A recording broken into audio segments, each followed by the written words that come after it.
All right, welcome to BrainFLoTv. Today we're going to talk about immigration as it stands in the United States of America. There's some very important information here as we are all immigrants, or if you've removed yourself from those brackets, we are all the seeds of immigrants. So by some contact somewhere along the line, each one of us has family members that probably are going through these situations. So as it stands, we're going to talk about how ICE got around to raiding homes instead of just picking up people at businesses and or after they had committed a crime. It got way more personal under a certain administration. So recently someone said to me, hey man, look, Obama started all this. President Obama started all this. And I was absolutely sure that he did not. Not that it matters, but I was absolutely sure that he did not. And so I went and I did my research, and I was very surprised at what I found. Now, just a little FYI to put this out here. For years, immigration agents have targeted people at businesses. But in recent years, they've been knocking on doors of houses and apartments, and that has become a real common practice place. This is their message to immigrants on the run. You should be uncomfortable. You should look over your shoulder all the time. You should be very paranoid. You should be scared. And this is Thomas Homan, the acting director of Immigration and Customs Enforcement, or ICE. And he said this during a hearing before Congress in June of 2017. He said, you need to be worried, and no population is off the table.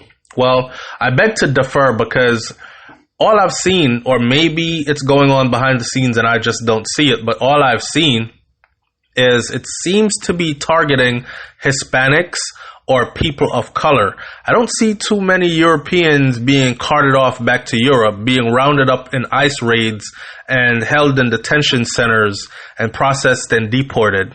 It's just my observation. So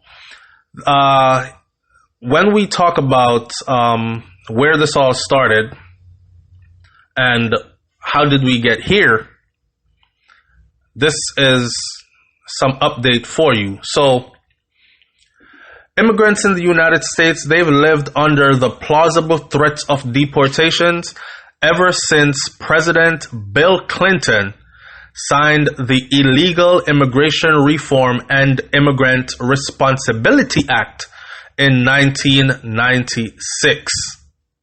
Got it? That is where it all began. But there are others that played a part in making it an even bigger organization, an even bigger effort, an even bigger event. Listen, so the law imposed significant penalties on immigrants under Bill Clinton, whether legal or undocumented, who violated the law in some way. It was assumed by government officials that deportation could and should target people who broke the law. After September 11th attacks, I don't know if you remember when the planes went into the World Trade Center, everything got ramped up after that. So after the September 11th attacks, when the Department of Homeland Security and the then Bureau of Immigration and Customs Enforcement were created, the apparatus to detain and deport immigrants who committed crimes received a huge monetary boost. They started pumping a lot of money into finding immigrants who had committed crimes and deporting them out of the country after September 11th attack. Now, during the George W. Bush administration era, there was a heavy emphasis on work site raids. So they would go find job sites where they thought, okay, these people might be hiring some illegals, or there might be people here working off the books, and they would raid these job sites, right? And that was the thing to do back then, more so than now. So that was during the Bush administration.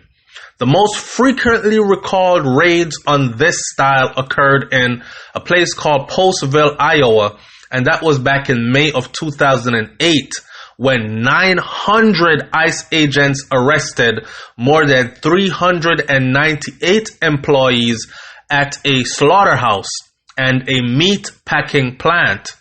By the time the increase in funds had translated into a surge of deportations. So that program to catch and deport illegal immigrants, especially those who had broken the law, but they were more focused under Clinton on those who had broken the law, right? And I know a lot of people are going to say, well, if you're here illegally, you're already breaking the law. They were more focused on people who had been here illegally and then broken the law in some other way. And it could have been a simple offense, like driving intoxicated. I mean, that's not simple, but jaywalking while intoxicated, or some domestic issue or something like that. So it was something added to already being here illegally.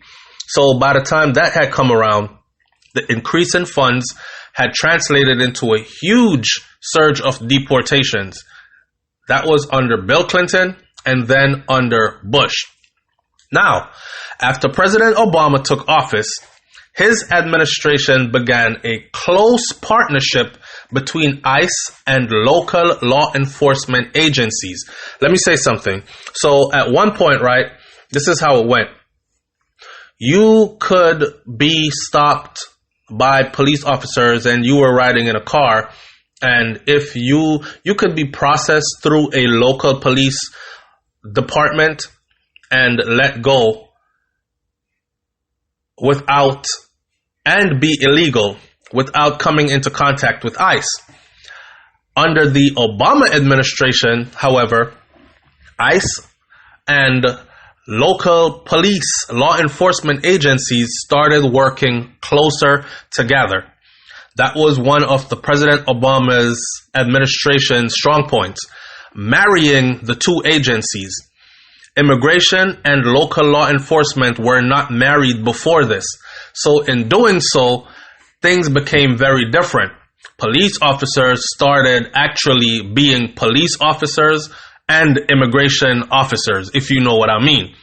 So again, thank you, Obama. Someone said, hey man, do you know that President Obama deported way more people than Donald Trump did? And he didn't care if they were babies or children or parents that had to leave their children. And my response to that was, I don't think you understand. Under President Obama, he was more focused on deporting criminals, not deporting people who had families and responsibilities. He actually wanted to give those kind of people a way to become a naturalized citizen or a permanent resident, right? That was my answer. Okay, here it is written in stone. It says that those collaborations, the collaboration between law enforcement agencies and ICE, immigration, those collaborations led to racial profiling. Advocates say, and people who had no criminal convictions were swept up in these raids. Silky Shah, the executive director of Detention Watch Network, said. And they weren't just targeted businesses anymore, but homes were now being targeted as well. This was all under the Obama administration. Still, in 2014, Obama reiterated his administration's position. He said, specifically, felons, not families, criminals, not children, he said during an evening address on immigration. Gang members, not a mom who's working hard to provide for her kids. We'll prioritize, he said, just like law enforcement prioritizes every day. But advocates say that Obama's administration hardly abided by that rule, and they actually really deported just any damn body. And they question the constitutionality of a policy in which local law enforcement would hold immigrants without charge for more than 48 hours after a worksite raid while waiting for ICE to come and pick them up, according to Shaw. The advocate challenges to the policy and the heightened scrutiny of collaborations between ICE and local law enforcement agencies. This now meant that ICE more frequently carried out raids on its own, and that often meant raiding homes. Wow. So here we are after the Obama administration, and we are now in the Trump administration, right?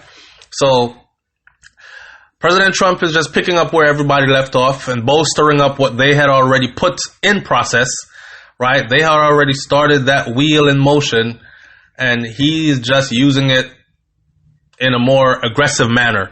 So when Donald Trump took office in 2017, he nearly immediately moved to expand ICE enforcement authority, giving them more rights to do more things, to go further. He wasn't simply targeting people with criminal records, though. He was targeting undocumented immigrants in general. The number of ICE arrests jumped by 30% immediately, according to a study from Paw Research Center.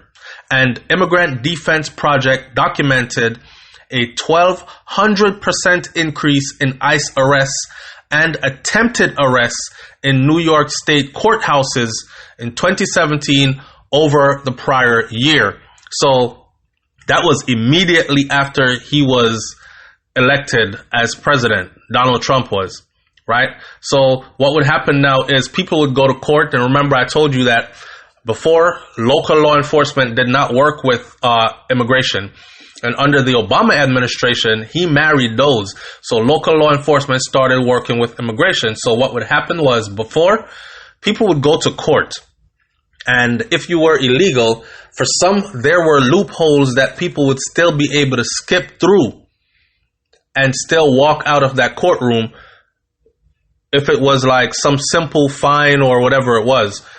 Now it was different. You would have people going to meet a court date for some offense, breaking the law, and outside of the courtroom would be ICE agents waiting to pick them up after hearing what the judge had to say about their local case, simply because local law enforcement had contacted them and said, hey, we have a guy here.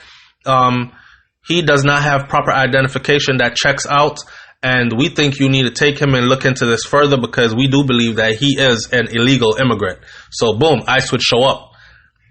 So in 2017, the Trump administration planned that they would have been the largest immigration raid in ICE's history, known as Omega or Operation Mega. And the focus was primarily on homes. The Detention Watch Network and Mi Gente, another advocacy organization, recruited groups to file Freedom of Information Act requests to obtain information about the planned sweep, which was canceled after reports of the raids surfaced. The documents they unearthed showed that ICE planned to detain some 8,400 people across 24 field offices and had arrest quotas that could have detained collaterals in the homes as well. That was what was actually planned the other day.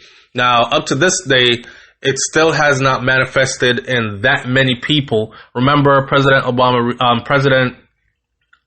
our current president,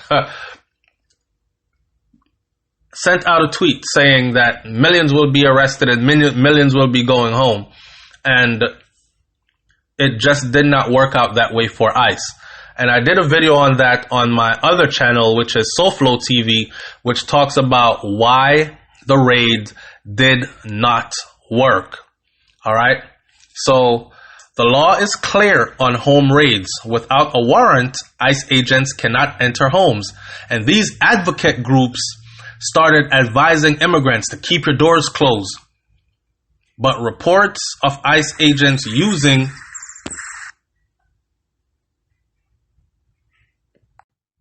All right, so this seems like it all started pretty much like things really got hectic under President Obama, under Obama's watch, really, because he's the one that married local law enforcement with ICE. And I mean, honestly, if you were trying to get illegals and capture criminal illegals in your country, then that would have been the way to go. I cannot believe that did not exist before then, So, I mean, people are blaming Donald Trump and are saying that Trump this and Trump that, but these are things that were done before he got into office. And the more we read and research is the more we find out that that's what it was. So when Donald Trump took office in 2017, he nearly immediately moved to expand ICE enforcement authority, right? Gave them a whole lot of power. He wasn't simply targeting people with criminal records. He was after every undocumented immigrant in general. And he didn't care if they were babies, children, small children, a mother nursing a youngin', whatever you were. If you were undocumented, he was after you.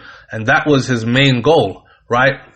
Number of ICE arrests had jumped immediately by 30%. And according to a study that was done by Pew Research Center and the Immigrant Defense Project, documented a 1,200% increase in ICE arrests and attempted arrests in the New York State courthouses in 2017 over the period prior year. So in 2017, the Trump administration planned that would have been the largest immigration raid in ICE history, known as Operation Mega, was to primarily hit homes. Because before, remember, through past administrations, they were more focused on like warehouses, construction sites, meatpacking factories, so on and so forth. But now they were focused on actual homes, right? So it changed, but it changed like that starting under the Obama administration. Even though the Obama's administration said, yes, but we're not after good moms and dads. We're after criminals, those who are here and are breaking the laws.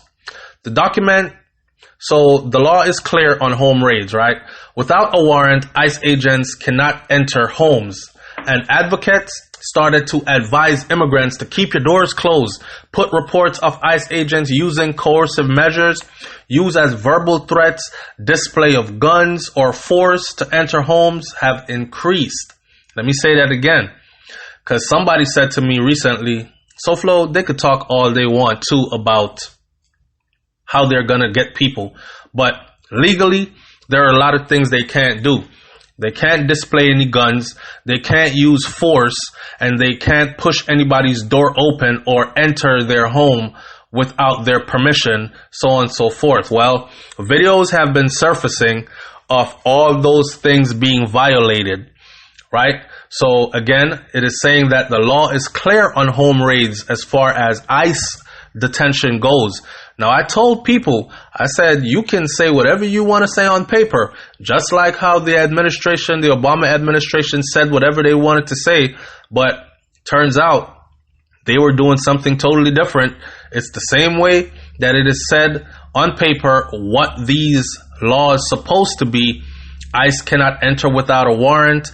ICE agents cannot enter homes, and advocates advise immigrants to keep their doors closed. But reports and videos of ICE agents using coercive measures such as verbal threats, displays of guns, or force to enter homes have increased, which makes the practice more legally dubious. But whether the immigration raid is at home, at work, or simply threatened, the consequences can be felt immediately. Madhuri Grewal, the Federal Immigration Policy Council at the American Civil Liberation Union, stressed the impact that immigration raids have on mixed families. The children may be citizens. The parents may be undocumented, she said. She pointed to a worksite raid in 2018 in Tennessee to highlight the impact of the sweep and what that can do. There were an incredible number of children citizens who did not show up to school the next day, she said. And it's not just raids happening in a silo, but it also has an impact on the larger community. And of course, we've spoken about that extensively. You know, there are a lot of organizations now that have come together to help. And I mean, if you're one of these people who you're not here breaking the law, you were just looking for a better way of life, you've been here for years, and you so happen to have children that are now citizens here, I would suggest that you go reach out to one of these organizations that are out here to help you, because there are a lot of them that are out there to help you, you know? So these raids they leave a rippling effect through communities. And I've explained before that when you deport people and the children are left behind, these children go into foster care or go into the care of relatives who are legally here on paper and are willing to take them in. But then there are a lot of other social issues that go on behind the scenes of these traumatized children that are citizens that we do not get to see until later on when it plays out in our society.